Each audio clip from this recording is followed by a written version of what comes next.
ማንቸስተር ዩናይትድ የፕሪሲዝን ጨዋታዎችን ማድረግ እንደጀመረ የሚታወቅ ነው። በዛ ላይም ደግሞ የተለያዩ ሙከራዎችን ሲያደርግ ተመልክተናል። ለምሳሌ ሼሌሲን በቀኝ በኩል ሲሞክረው ነበር። ማይክል ካሪክ በ10 ቁጥር ቦታ ላይ ሲሞክረው ነበረ። ሜሰን ማውንትን 6 ቁጥር ቦታ ላይ ሲሞክረው ነበር በዲፕ ማለት ነውና እንደዚሁም ደግሞ ብራያን ምቡሞንም ደግሞ 9 ቁጥር ቦታ ላይ እየሞከረው እያጫወተው ይገኛል። ታዲያ ብራያን ምቡሞ ለቀጣይ አመት ማይክል ካሪክ በደንብ ነው ለዛ ቦታ እያዘጋጀው የሚገኘው።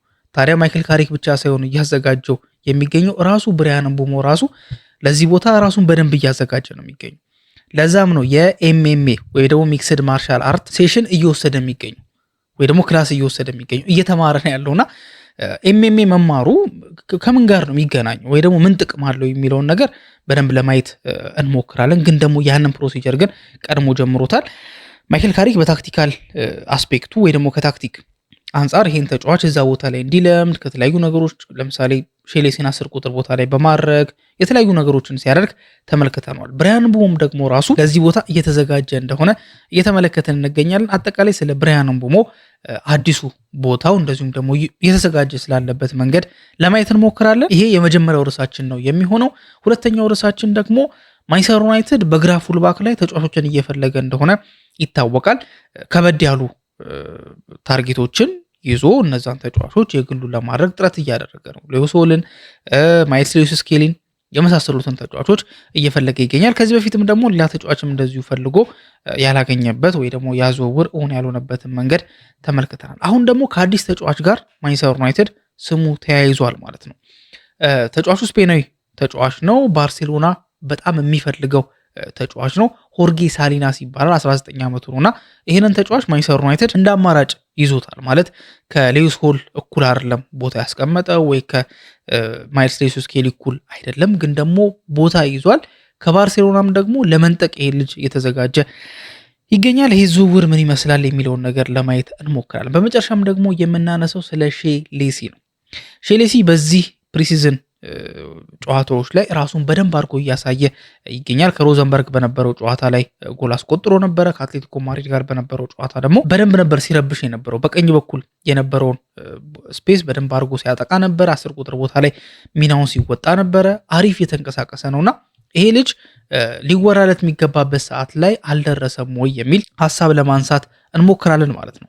ሰላም፣ እንዴት ናችሁ ውድ የቻናላችን ተከታታዮች? ዕለታዊ የትንታኔና የመረጃ ፕሮግራም ላይ ነው የምትገኙት። አሁን የጠቀስኩላችሁን 3 ርዕሶች አንስተን የምንወያይ ይሆናል። ስለዚህ በእነዚህ 3 ርዕሶች ዙሪያ ሰፋ ያለ መረጃ ማግኘት የምትፈልጉ ከሆነ ይህንን ቪዲዮ እስከ መጨረሻው ድረስ እንድትከታተሉት እጋብዛችኋለሁ። ታዲያ ይህን ቪዲዮ ስትከታተሉ ለዚህ ቻናል አዲስ ከሆናችሁ ሰብስክራይብ እያደረጋችሁ ቤተሰብ መሆናችሁን እንዳትረሱ። አዲስ ካልሆናችሁና ኦልሬዲ ሰብስክራይብ ካደረጋችሁ ደግሞ ሼር እያደረጋችሁ ኮሜንት ላይ የተሰማችሁን ነገር በመጻፍ ላይክ እያደረጋችሁ ከኛ ጋር ያላችሁን አብሮነት እንድታሳዩን ለማስታወስ እፈልጋለሁ። መልካም ቆይታን ተመኘሁ። ፕሪሲዝን ማንቸስተር ዩናይትድ እያደረገ እንደሆነ ተመልክተናል። ፕሪሲዝን ደግሞ ለአንድ ክለብ ምን ያህል ጥቅም እንዳለው ፕሪሲዝን ያመለጣቸው አሰልጣኞች ያመለጣቸው ተጫዋቾች ልክ አመቱ ሲጀመር በሚያሳዩት ነገር ብዙ ነገሮችን መረዳት እንችላለን። ፕሪሲዝን ላይ ምን ያህል ወሳኝ ነገር እንደሆነ። ፕሪሲዝን በተለያዩ መንገዶች ወሳኝነት አለው። አንደኛው ወሳኝነት ለምንድን ነው መሰላችሁ? አሰልጣኝ ፕሪሲዝን በሚያገኝበት ሰዓት ላይ ተጫዋቾቹን በሚፈልገው መንገድ ሼፕ ማድረግ ይችላል። እሱ ለሚፈልገው አጫወት እነዛን ተጫዋቾች ያዘጋጃቸዋል። ፊዚካሊ ሊሆን ይችላል፣ ሜንታሊ ሊሆን ይችላል፣ ኢሞሽናሊ ሊሆን ይችላል፣ ታክቲካሊ ሊሆን ይችላል። እነዛን ተጫዋቾች የሚያዘጋጅበት ታይም ያገኛል። ይህ አሰልጣኝ ማለት ነው ሰፊ ታይም ያገኛል። ለምሳሌ ሃንስ ፍሊክ ወደ ባርሴሎና በሚሄድበት ሰዓት ላይ እሱ ለሚፈልገው በጣም ሃይ የሆነ ወይ ደግሞ በጣም ኢንተንሲፋይድ የሆነ የፕሬሲንግ አጫወት ተጫዋቾቹ ፊዚካሊ ፊት መሆን ነበረባቸው። ስለዚህ ፊዚካሊ ፊት እንዲሆኑ መጀመሪያ ታክቲካል ጉዳዮችን ከማንሳቱ በፊት ፕሪሲዝን ላይ በደንብ አድርጎ ሲያሰለጥናቸው የነበረው የፊዚካል ትሬኒንጎችን ነበር። እንዲሁም ራፊኒያ ምንድነው በባርሴሎና ቤት የነበረው የፊዚካል ትሬኒንግ ሴሽን ጥሩ ነው ብሎ ስለማያስብ የግሉን ፊዚካል ትሬኒንግ ትሬነር ቀጥሮ እያሰራ ነበር። ልክ ሃንስ ፍሊክ ሲመጣ እሱን ያሰናበተበት መንገድ አለና ምልላችሁን የፈለግኩት አሰልጣኝ ለሚፈልገው አጫወት ተጫዋቾችን የሚያዘጋጅበት አንደኛው መድረክ ነው። አሁን ውጤቶቹ ብዙ ማተር ላያደርጉ ይችላሉ ማለት ምን ማለት ነው? ፎከሱ ውጤቱ ላይ ሳይሆን አሰልጣኙ ምን ለማድረግ እየሞከረ ነው ያለው የሚለው ነገር ላይ ነው። ሶ በፕሪሲዝን ነው ብዙ ነገሮች የሚሞከሩት። ሌላኛው ደግሞ ለተጫዋቹም ደግሞ ለራሱ ለግሉም ደግሞ ጥቅም ይሰጠዋል። ያም ጥቅም ምንድን ነው? አምና ያያቸውን ነገሮች ከራሱ ላይ ያየውን ጠንካራ ጎን፣ ደካማ ጎን የሚሉትን ነገሮች በደንብ አድርጎ አናላይዝ ካደረገ በኋላ ምን ጋር ማስተካከል እንዳለበት አይደንቲፋይ አድርጎ እዛ ቦታ ላይ ጠንክሮ የሚሰራበትን እድል ያመቻችለታል። ስለዚህ እነዚህ ነገሮች ፕሪሲዝን ላይ ለተጫዋቾችም ለአሰልጣኙ ትልቅ ነገርን ይሰጡታል ተብሎ ይታሰባል ማለት ነው። ታዲያ ብራያን ምቡሞ በዚህኛው ፕሪሲዝን ላይ በተለያዩ መንገዶች ስሙ እየተያያዘ ወይ ደግሞ ስሙ እየተነሳ ይገኛል። አንድም በግሉ ከሚያደርጋቸው ነገሮች አንጻር እንዳልኳችሁ የኤምኤምኤ ትሬኒንግ ሴሽን መውሰድ ጀምሯል ብያችኋለሁ። እንደዚሁም ደግሞ ማይክል ካሪክ ደግሞ እየሰጠው የሚገኘውም ደግሞ ሚና ነው ማለት ነው። እንግዲህ በአትሌቲኮ ማድሪድ ጋር ማንቸስተር ዩናይትድ በነበረው ጨዋታ ወደ ስቶክሆልም ተጉዞ ነበር አይደል? እሱን ጨዋታ አድርገው የነበረው ዩናይትድ ከተመሪነት ተነስቶ 2-1 በሆነ ውጤት አትሌቲኮ ማድሪድን ያሸነፈበት ጨዋታ ላይ ሁለቱንም ጎሎች ብራያን ምቡሞ ነበር ማስቆጠር ይቻላል። ብራያን ምቡሞ ጎሎችን ለማስቆጠር አዲስ አይደለም። ብሬንትፎርድ በነበረበት ሰዓት ላይም ጎል ያስቆጠር ነበረ። ማንቸስተር ዩናይትድ በመጣበትም ሰዓት ላይ ጎል ሲያስቆጠር ነበር።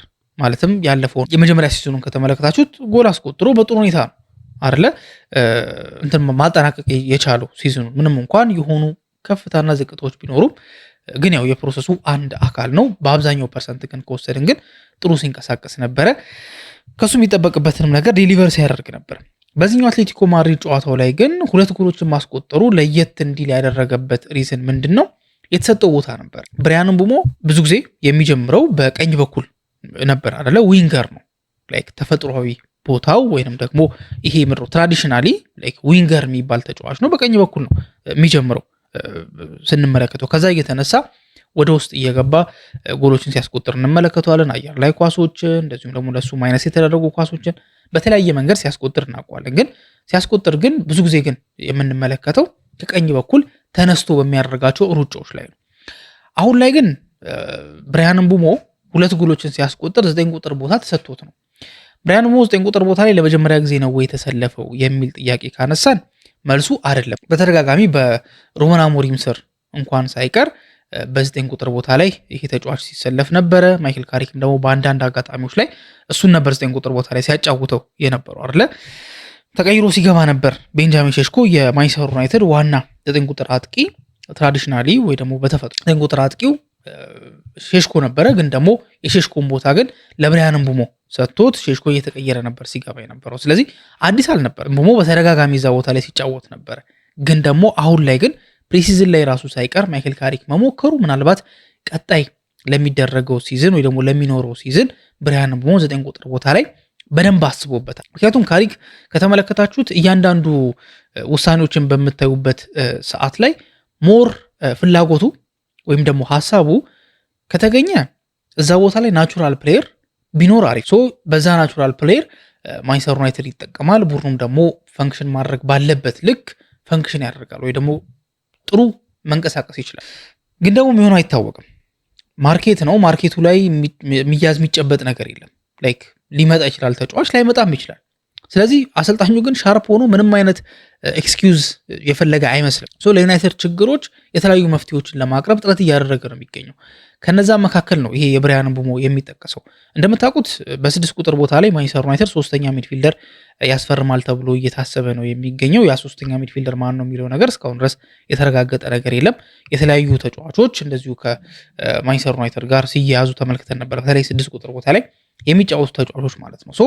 እዛ ቦታ ላይ እስካሁን ድረስ ማንቸስተር ዩናይትድ 3ኛ ሚድፊልደር ባለማስፈረሙ ምክንያት ማይክል ካሪክ በቃ ማንም የለም ብሎ ጀስት ዝም ብሎ ከመጠባበቅ ይልቅ የኢኖሶችን ውሳኔ የራሱን መፍትሄ ብሎ የሚያስባቸውን ነገሮች ለመጠቀም ጥረት እያደረገ ነው የሚገኘው። ለዛም ነው ሜሰን ማውንትን በ6 ቁጥር ቦታ ላይ ለማጫወት እየሞከረ የሚገኘው እና እዛ ቦታ ላይ አንዳንድ ነገሮችን ለማየት ሲጥር የነበረው በዛ ምክንያት ነበር። ከዛ በኋላ ደግሞ ሌላ ቦታ ላይ ደግሞ እንደዚሁ 10 ቁጥር ቦታ ላይ ሼሌሲን ሲሞክረው ነበር። አሁን ብራያን ምቡሞን የሞከረበት 9 ቁጥር አድርጎ ባጫወተበት የአትሌቲኮ ማድሪድ ጨዋታ ላይ ሼሌሲ 10 ቁጥር ቦታ ላይ ነበር ሲጫወት የነበረው። ከብራያን ምቡሞ ጋር የነበራቸው ኬሚስትሪ በጣም አሪፍ የሚባል ነበር። ሼሌሲም ደግሞ በማንቸስተር ዩናይትድ ዋናው ቡድን ውስጥ መቆየት የሚፈልግ ከሆነ 10 ቁጥሩን ቦታውን መለማመድ መቻል አለበት። ለምን ልጁ የሚመቸው በቀኝ በኩል ሲጀምር ነው። ግን ደግሞ የቀኝ ቦታው ግን ክራውድድም ስለሆነ ወደ 10 ቁጥር ቦታ ላይ ደግሞ ሞር ቨርሳታይል ለመሆን የሚሞክር ከሆነ በተለያዩ አጋጣሚዎች ማይክል ካሪክ ለዚህ ተጫዋች እድል ሊሰጠው የሚችልበት እድል እንዳለ ይታሰባል ማለት ነው። ቨርሳታይል መሆኑ ለሱ ትልቅ ጥቅም ነው የሚሰጠው፣ ጉዳት አይደለም ያለው። ብራያን ምቡሞ 9 ቁጥር ቦታ ላይ ሲጫወት ነበር። ታዲያ ምቡሞ ሲጀመር ናቹራል ጎል አስቆጣሪ ነው። አሁን በቀኝ በኩል የሚጀምር በግራም በኩል ይጀምር 10 ቁጥር ቦታ ላይ የሚደረግ ሲመጣ እኮ 10 ቁጥር ቦታ ነበር አይደል? ሩበን አሞሪም ብራያን ምቡሞን በሚያስመጣበት ሰዓት ላይ 2 10 ቁጥሮችን ነበር ከጀርባ ማጫወት ፈልጎ የነበረው ከአጥቂው ጀርባ ማለት ነው። በአሞሪም ፍላጎት ዋትኪንስ ነበረ፣ ግን ደግሞ የሆነ 9 ቁጥር አጥቂ ይኖራል። በዛ 9 ቁጥር አጥቂ ቦታ ከሱ ጀርባ ደግሞ እነዚህ ሁለት ተጫዋቾች 10 ቁጥር ቦታ ላይ ብራያን ምቡሞ እና ማቲያስ ኩኛ ኦፕሬት እንዲያደርጉ ነበር። ግን የትም ቦታ ይጫወት፣ ግን ብራያን ምቡሞ ትልቅ ታለንቱና ለቡድን የሚሰጠው ነገር ጎል ማስቆጠር ነው። ለዛም ነው ማንቸስተር ዩናይትድ ከመምጣቱ በፊት ለብሬንትፎርድ በፕሪሚየር ሊግ ብቻ 20 ጎሎችን ማስቆጠር ችሎ የነበረው። 20 ጎል መድረስ ማለት በፕሪሚየር ሊግ ምን ያህል ከባድ እንደሆነ ትረዱታላችሁ። ስለዚህ ናቹራሊ ጎል አስቆጣሪ ተጫዋች ነው። ይሄንን ናቹራል ጎል አስቆጣሪ የሆነን ተጫዋች ነው ካሪክ 9 ቁጥር ቦታ ላይ እየሞከረው የሚገኘው። ፍጥነቱ፣ ቀጥተኛ አጫዋወቱ፣ ሹቱ፣ ቦታ የሚገኝበት ከበረኛ ጋር ተረጋግቶ የሚጨርስበት ቦክስ ውስጥ ያለው ፕሬዘንስ ይሄንን ተጫዋች ለ9 ቁጥር ቦታ ላይ እንዲታጭ አድርጎታል ተብሎ ይታሰባል ማለት ነው። እሱም እንደተናገረው ከሆነ የተለያዩ ቦታዎች ላይ መጫወት መቻሌ እድለኛ ነኝ ብዬ አስባለሁ ብሎ ነበር የተናገረውና ላይክ ያለኝን ነገር ለመስጠት ነው መሞክረው፣ እንደየጨዋታው ግን ይወሰናል ብሎ ነበር የተናገረው። አሁን ከዚህ ንግግር እንኳን የምንረዳው ነገር ምንድነው? ማይክል ካሪክ 9 ቁጥር ቦታ ላይ ይሄ ልጅ ሲያጫውተው እንደ ጨዋታው ምን ይፈልጋል? ቤንጃሚን ሼሽኮ ነው የሚፈልገው ወይንስ ደግሞ ብራያን ምቡሞ ነው የሚፈልገው የሚለውን ነገር በደንብ ፍሪሊ እንዲያስብ ያደርገዋል። ለምን አሁን የቤንጃሚን ሼሽኮ እኮ ሌላ ተጫዋች ይምጣ 9 ቁጥር ቦታ ላይ የሚጫወት ተጫዋች ይምጣ ሲባል አንድም ሼሽኮ በልምድ እያደገ እንዲመጣ ነው፣ ሌላም ደግሞ ዩናይትድ ደግሞ ባካፕ ተጫዋች እንዲኖረው ነው። ይሄ ተጫዋች ሊጎዳ ይችላል፣ አቋሙ ትንሽ ሊወርድ ይችላል፣ ሊደክመው ይችላል ሜዳ ውስጥ ሆኖ። ስለዚህ አልተርናቲቭ ያስፈልጋል። ለዛም ነው ያንን አማራጭ ለማሟላት በሚል ማይክል ካሪክ ብራያን ምቡሞን እዛ ቦታ ላይ ለማጫወት እየሞከረ የሚገኘው ማለት ነው። ታዲያ ብራያን ምቡሞ እዚህ ቦታ ላይ ለመጫወት የወሰነም ደግሞ ይመስላል።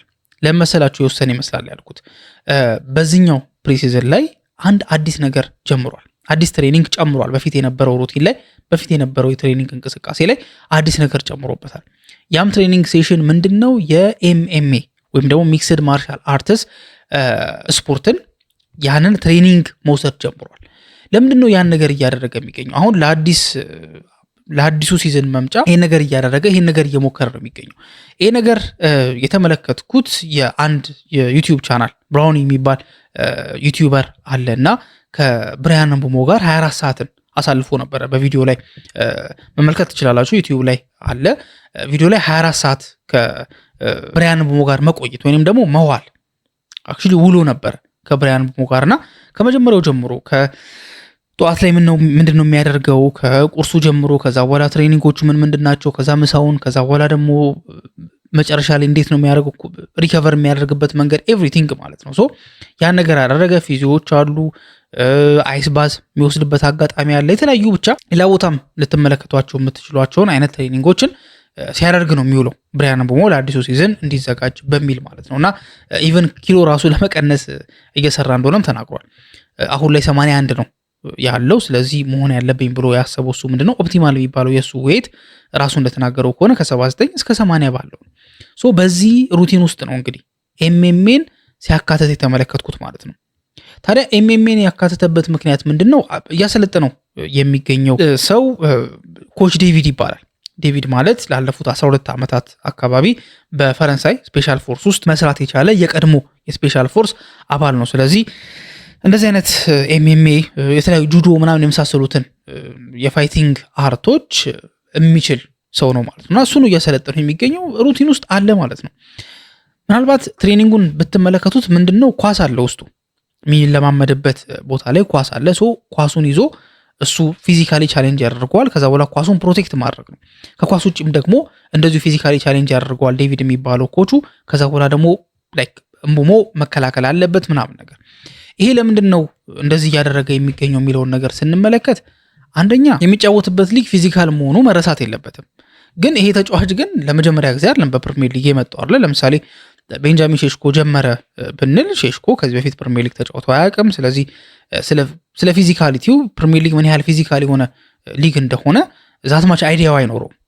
ስለዚህ ያን ያህል አይዲያው ስለማይኖረው መጀመሪያ ላይ ካየ በኋላ ኦኬ ፊዚካሊ ፊት መሆን መቻል አለብኝ፣ ራሴን ማጠንከር አለብኝ፣ ማዘጋጀት አለብኝ ብሎ ኤምኤምኤ መስራት ሊጀምር ይችላል። ግን ብራያን ምቡሞ ግን ስቲል ፕሪሚየር ሊግ ላይ ብዙ ዓመት የቆየ ተጫዋች ነው። አሁን ላይ ምን ታይቶት ነው የሚለውን ነገር ካነሳን ቅድም ወዳልኳችሁ ርዕስ እንመለሳለን።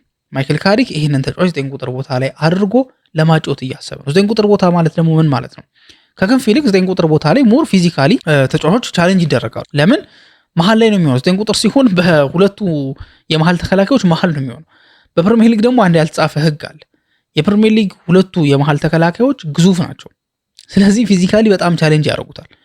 ብራያን ምቡሞ ደግሞ በተወሰነ መንገድ ለዛ ቻሌንጅ ራሱን ማዘጋጀት መቻል አለበት። ለዛም ነው የኤምኤምኤ ስፖርትን ፕራክቲስ እያደረገ የሚገኘው ወይ ደግሞ ትሬኒንግ እየሰራ የሚገኘው። አክቹሊ ሙሉን እኮ አይደለም የሚወስደው፣ ሙሉን በዚህ ትንሽ ጊዜ ውስጥ ያጠናቅቀዋል ተብሎ እኮ አይደለም የሚታሰበው። ግን ያንን ትሬኒንግ ሴሽን ግን እየወሰደ ነው የሚገኘው። ያንን ትሬኒንግ ሴሽን መውሰዱም ደግሞ ለራሱ ፊዚካሊቲ በቃ ፊዚካሊ ምን ያህል ጠንካራ እንዲሆን እንደሚያደርገው ግልጽ ነው ብዬ አስባለሁ። እና ትሬኒንጉ ላይ በደንብ ስመለከት በቪዲዮ ያሳየዋል።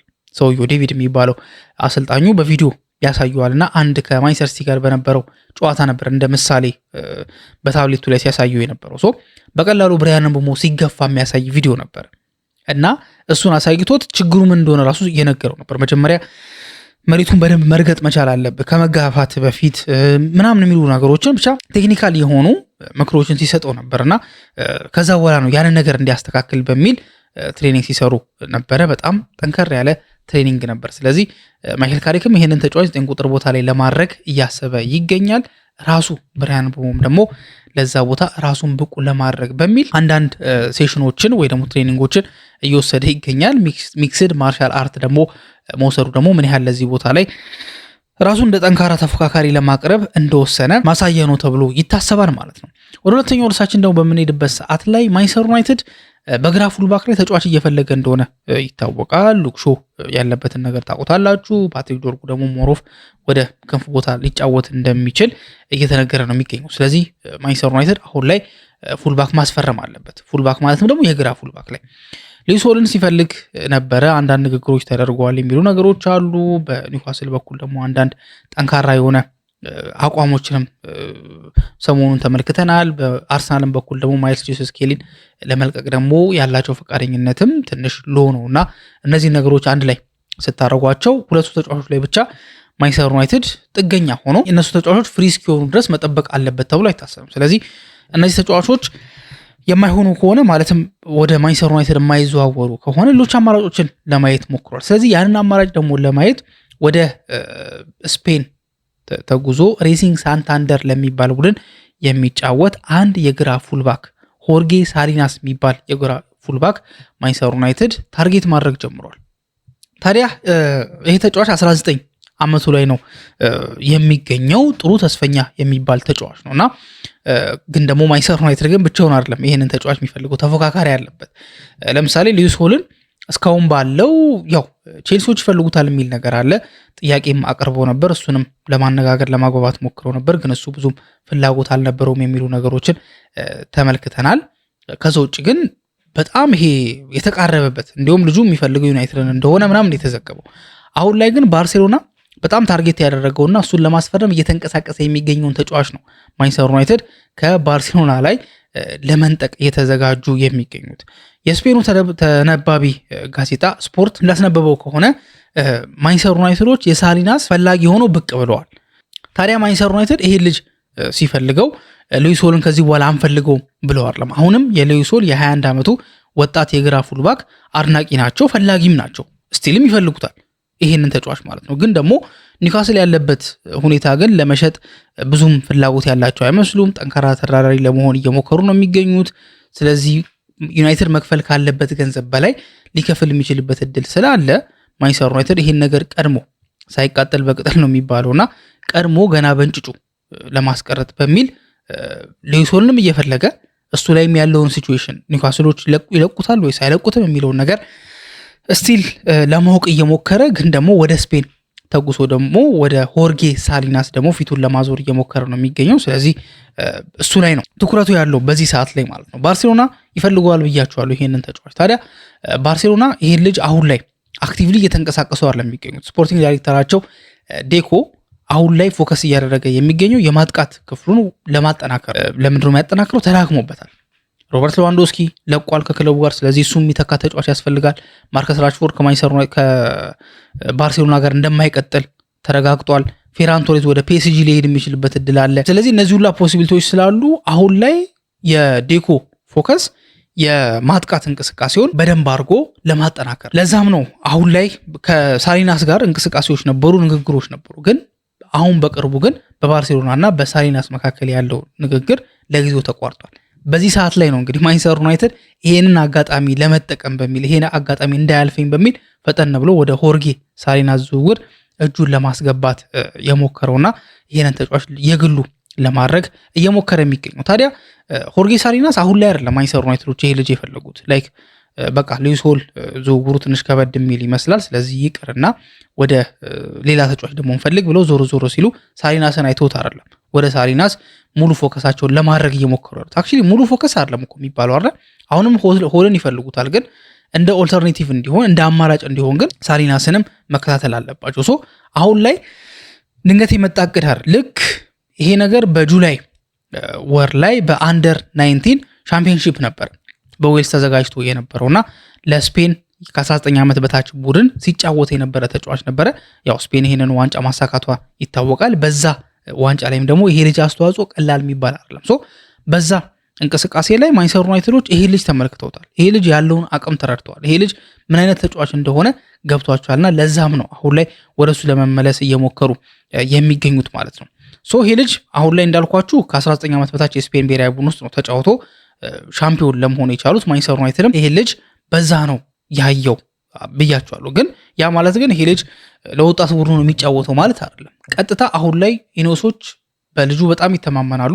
ቀጥታ ወደ ዋናው ቲም መግባት እንደሚችልና ከሉሾ ጋር እንደሚፎካከር ነው እምነታቸው። ስለዚህ ለዛም ነው አሁን ላይ ልጁ ላይ በደንብ ጠንከር ብለው ለመንቀሳቀስ እየሞከሩ የሚገኙት። እንደ አማራጭ የሌፍት ባክ ቦታው ላይ የነሆል የማይሳካ ከሆነ እዚህ ቦታ ላይ ይሄ ተጫዋች እንዲፎካከር፣ ይሄ ተጫዋች ደግሞ ካለ ደግሞ ማንቸስተር ዩናይትድ ልጁን በፌር ሆነ ፕራይስ ማግኘት ይችላል። ሁለቱንም ላይክ ሳሊናስንም እንደዚሁም ደግሞ ሉክሾንም ማለት ነው። ሶ ለዛም ነው ይሄ ልጅ ላይ ፎከስ እያደረጉ የሚገኙት። ታዲያ ከባርሴሎና ጋር ትልቅ ልዩነት አላቸው አሁን በዚህ ልጅ ጉዳይ ላይ እና ለዚህ ነው ማንቸስተር ዩናይትድ ይሄ ልጅ ከባርሳ ላይ ሊነጥቅ የሚችልበት እድል አለ ተብሎ የሚታሰበው። ያ ምንድነው? የዝውውር ዋጋ ነው። ልጁ ያለው የዝውውር ዋጋ ለባርሴሎና አሁን ላይ በዚህ ሰዓት ባርሴሎና በፋይናንሻል ክራይሲስ ውስጥ እንዳለ ይታወቃል። ስለዚህ ለባርሳ በጣም ውድ የሚባል ገንዘብ ነው። ለማንቸስተር ዩናይትድ ግን በጣም ቤዚክ የሚባል ወይም ደግሞ ኖርማል የሚባል ገንዘብ ነው። ስንት መሰላችሁ ገንዘቡ? ሪሊስ ክሎስ አለው ይሄ ልጅ የመልቀቂያ ዋጋ ማለት ነው። ሶ ያ የመልቀቂያ ዋጋ 16 ሚሊዮን ዩሮ ብቻ ነው። ኢቭን 16 ሚሊዮን ፓውንድ አይደለም፣ 16 ሚሊዮን ዩሮ ብቻ። ስለዚህ ዩናይትድ ከክለቡ ጋር ማለትም ከሳንታንደር ከሚባለው ክለብ ጋር ምንም አይነት ንግግር ሳያደርግ ወይም ደግሞ ምንም አይነት ኔጎሽዬሽን ስምምነቶች የመሳሰሉት ነገሮች ሳይደረጉ ቀጥታ 16 ሚሊዮን ዩሮ ከፍሎ ይሄን ልጅ የግሉ ማድረግ ይችላል። እንግዲህ አስቡት ልጁ ያለው አቅም ምን ያህል ጥሩ ተጫዋች እንደሆነ የሚታወቅ ነገር ነው። ዩናይትድ ደግሞ በዛ ቦታ ላይ ተጫዋች ይፈልጋል። ሉዊስ ሆልን ለማስፈረም ጥረት እያደረጉ ነው። 60 ሚሊዮን ፓውንድ በላይ ያወጣል ተብሎ እየታሰበ ነው የሚገኘው። ስለዚህ ያም አይሆን ከሆነ ግን በጣም ባነሰ ዋጋ በ16 ሚሊዮን ዩሮ ብቻ ዩናይትድ ይሄ ልጅ የግላቸው ማድረግ የሚችሉበት እድል አለ። ባርሴሎናዎች በዚህ ሰዓት ላይ ያንን መክፈል ብዙም ፍላጎት የላቸውም። ሞር እንዲሁም በእጥፍ ያነሰ ነው ለመክፈል ፍላጎት ያላቸው። ልጁ 16 ሚሊዮን ዩሮ ነው መልቀቂያው ብያቸዋለሁ አይደለ? ባርሴሎናዎች ዝግጁ የሆኑት በ8 ሚሊዮን ዩሮ ነው።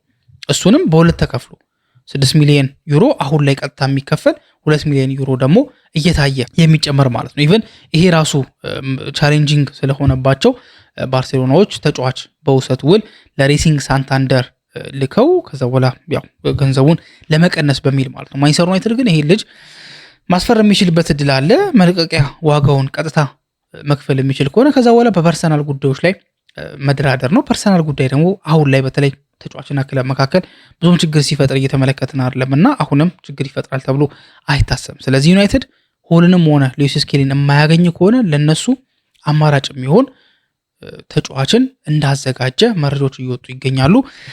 እስከምን ድረስ ይገፋበታል የሚለውን ነገር የሉዊስ ሆል የዝውውር ጉዳይ መጨረሻው ምን ደረሰ፣ ኒውካስሎች አንሸጥም በሚለው አቋማቸው ጸኑ ወይስ አልጸኑም የሚለው ነገር ታይቶ የሚወሰን ነው የሚሆነው። እስካሁን ባለው ግን ሳሊናስ የተባለውን ተጫዋች ማንቸስተር ዩናይትድ ለማስፈረም ጥረት እያደረገ ነው የሚገኘው፣ ፍላጎትም አለው ማለት ነው። ወደ ሶስተኛውና መጨረሻው ርዕሳችን በምናልፍበት ሰዓት ላይ ቅድም እንዳልኳችሁ በዚህ ፕሪሲዝን ላይ ማይክል ካሪክ የተለያዩ ሙከሮችን እየሞከረ ነው የሚገኘው። 6 ቁጥር ቦታ ላይ ሜሰን ማውንትን እየሞከረው ተመልክተናል። 9 ቁጥር ቦታ ላይ ደግሞ ብራያን ምቦሞን እየሞከረው ነው የሚገኘው። ታዲያ ሼሌሲ 2 ቦታዎች ላይ ተጫውቷል። በቀኝ በኩል ተነስቶም ተጫውቷል። በ10 ቁጥር ቦታ ላይም ሆኖ መጫወት የቻለ ተጫዋች። ቢቢሲ ስፖርት ታዲያ በዚህ ልጅ በጣም እንደተማረኩ ሰሞኑን መነጋገሪያ አድርገውታል። ካሉ ተጫዋቾች እሱ በደንብ እንዳስደነቃቸው ፕሪሲዝን ላይ ያደረገ የሚገኘው እንቅስቃሴ ልጁን በቃ ዋን ኦፍ ዘ ቤስት የሚያስብለው እንደሆነ እየተነገረ ይገኛል። ይሄ ልጅ 19 ዓመቱ እንደሆነ ይታወቃል። በአትሌቲኮ ማድሪድ ጋር ከነበረው ጨዋታ ላይ በጣም አስደናቂ የሚባል ፐርፎርማንስ ነበር አሳይቶ የነበረው። ምን ያህል አቅም እንዳለው፣ የሚሰጠውን ታክቲካል ኃላፊነት እንዴት እንደሚወጣ፣ ቦታው ላይ ያለው አቅም፣ እንቅስቃሴዎቹ፣ ኤቭሪቲንግ ልጁ በጣም አሪፍ የሚባል ነበርና ለዋናው ቲም ቀጣይ ዓመት ሲዝን በሚጀመርበት ሰዓት ላይ ወደ ዋናው ቲም ሊያድግ የሚችልበት እድልና ተደጋጋሚ ቻንሶች ሊሰጡት የሚችልበት እድል እንዳለ እየተነገረ ነው የሚገኘው። ቢቢሲ ስፖርትም ደግሞ ያንን ነገር ነው ጠንከር አድርጎ ለማስታወስ እየሞከረ የሚገኘው። እንግዲህ ሌሲ ወደ ማይክል ካሪክ የሲኒየር ፕላን ወይም ደግሞ ዋናው ቲም ውስጥ እንዲያስገባው የተለያዩ እንቅስቃሴዎችን ሲያደርግ ተመልክተናል።